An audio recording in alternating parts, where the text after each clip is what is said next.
अगले हफ्ते गांव का चूहा दौड़ते हुए शहर पहुंचा। वहां उसे उसका दोस्त मिल गया। हम शहर में शाम 6 बजे से पहले खाना नहीं खाते, शहर के चूहे ने कहा। थोड़ा इंतजार करो और देखना कितना स्वादिष्ट खाना मिलेगा। ये इंतजार बेकार नहीं जाएगा। शाम होते ही सूरज ढलने लगा। शहर के चूहे ने गांव के चूहे को एक इंसान के बड़े से घर में अपना छोटा सा बिल दिखाया। इंसानों ने अपनी खाने की मेज को मीठे, मांस और पनीर से सजा रखा था, जो एक छोटे से चूहे के लिए किसी सपने जैसा था। यह तो मानो स्वर्ग था। दोनों चूहों ने केक, मांस और अलग-अलग तरह के पनीर को खाना शुरू कर दिया।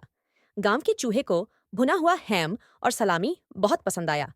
वह उसे खुशी-खुशी खाने लगा। जैसे ही दोनों चूहों का पेट भरने लगा, उन्हें भौंकने की आवाज सुनाई दी।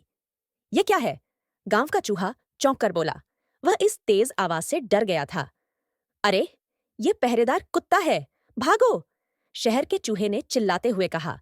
दोनों तेजी से भागे और किसी तरह वहां से बचने की कोशिश की। गांव का चूहा शहर के चूहे का पीछा करते हुए उसके बिल तक पहुंच गया। दोनों किसी तरह बाल बाल बच गए।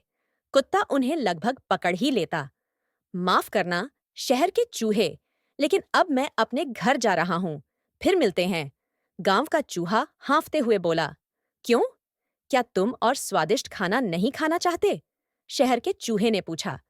मैं खतरे में रहकर मांस और मिठाई खाने के बजाय शांति से रोटी, पनीर और लोबियां खाना ज्यादा पसंद करूंगा।